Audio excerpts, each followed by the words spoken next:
Good morning. Thank you all for coming. So Jim, do you just want to take us through, when you heard the news and the journey for you to New Zealand and what it was like?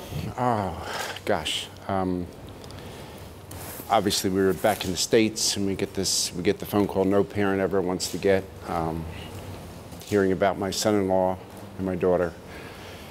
And we come to New Zealand. We've never been here, and the people have been absolutely wonderful. The outpouring of support and prayers from around the world has been stunning. And I thank your support from the media side. Everything that's been done by the hospital. I've become good friends with Jenny here, who works in the trauma unit and kind of drives this whole process. She's been our kind of core in how we find our way around here. Grant's done a great job in the trauma unit, and I can't name all the people within the hospital that have done so much to bring Kirsten to where she is today. And what's that journey been like? It's been hard. I don't know a better word. It's been a roller coaster ride, is what I say.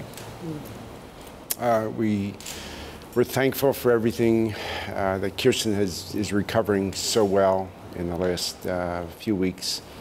It was a very dark view 2 weeks ago, and now she's reaching the point where she's capable of traveling back, and just as awful as it can possibly be imagined.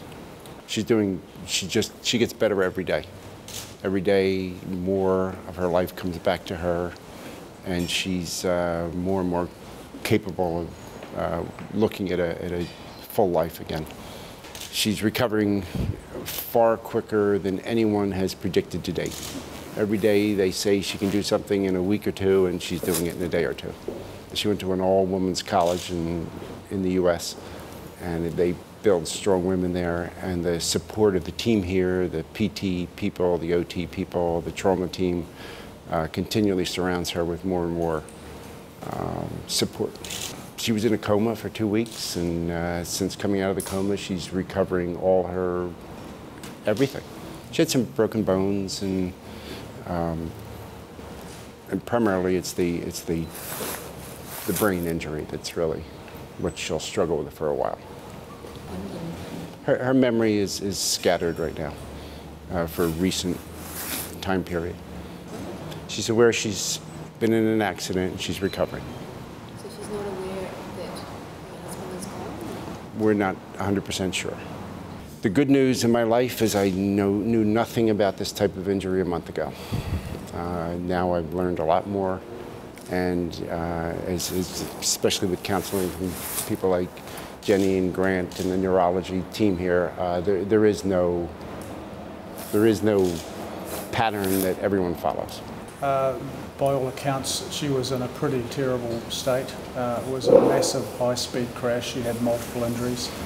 A very, very distressing situation for all. However, the system worked for her.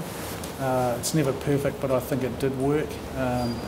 And all of the services that needed to be involved in her care were there, and they got to work straight away to try and get the very best outcome. How much we'd love to rewind that terrible day, but with all the teams working together, I think we've really made the best of a very bad hand for Kirsten and Jim and Jerry as well. So I'm pretty pleased that the team and the whole hospital and pre-hospital services have worked together well for the very best outcome that we can achieve. When we're under time pressure because of someone's clinical situation, we don't have leeway to have any time wastage or any poor decisions. So it's about linking the services together so that the decision making is consistent, that the patients move very quickly to the place of definitive care, and that when they get there that all the correct services are in place, and that takes planning, and it's there right now. It's a standby system that we have, and it works pretty well. It's not perfect, we've still got work to do, but by and large it's working.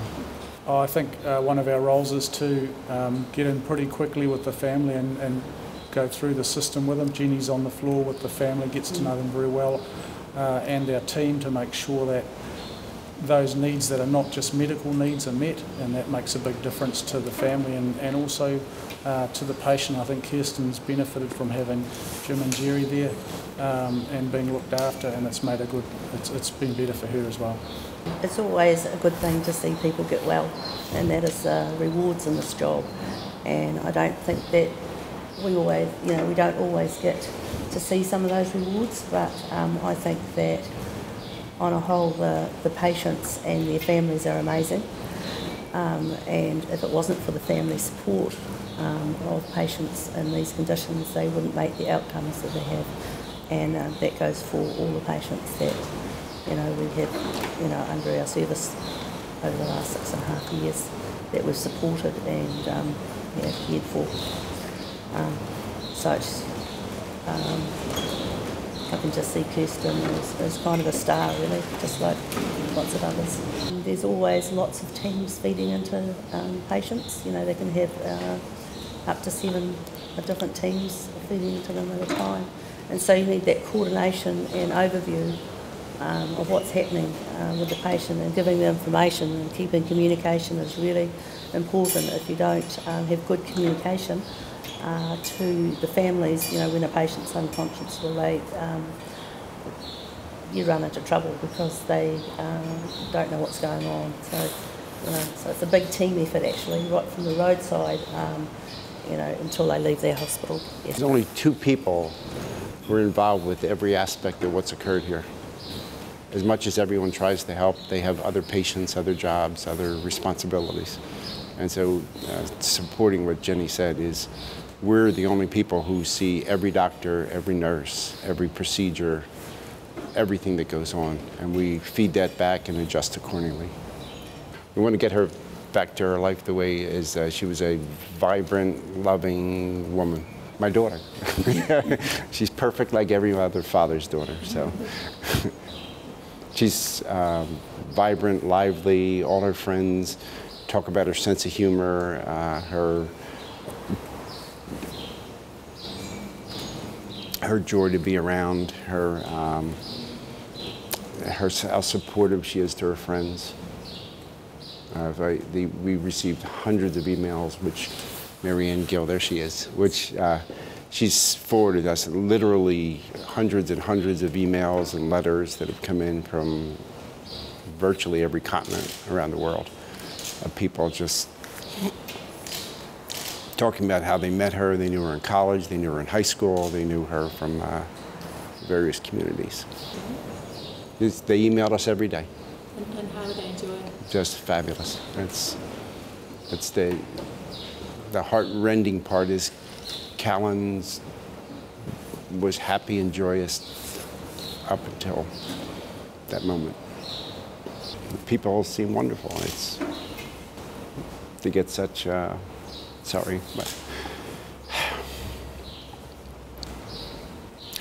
just for people to do this for total strangers is I've never experienced it in my life. I don't know how better to put it, but it's certainly the people here have shown an outpouring and a generosity that I wouldn't have expected for just, as he said, just an accident, They've said, come to our home.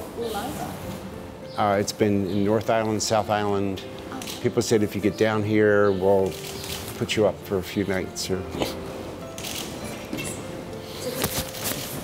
cars, getaway journeys, food, sweets. The list is endless, literally. All the emails and messages we've had from overseas have all wanted to do something, say something, give something. And Jim is conscious of that. And the rescue helicopter was there on the spot. So on our website today, we've indicated to people in the US, because they all want to give something, that if they are able to give to the Phillips Rescue Trust, that would be something that Jim and his family support totally. And it's something we'll look more into in the very near term once things get more settled and we get back to the U.S. next week or so.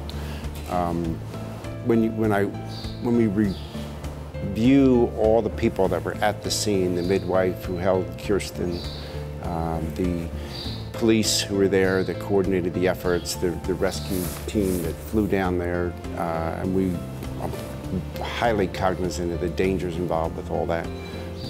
The medical person who was on board that helped her, got her back here and into the care of Waikato Hospital. It's astounding, and what a great job they did. And that's why we're here today, and the thank is a small way to give thanks back to them. Thank you very much. Thank you. I appreciate your time and hope I helped a little.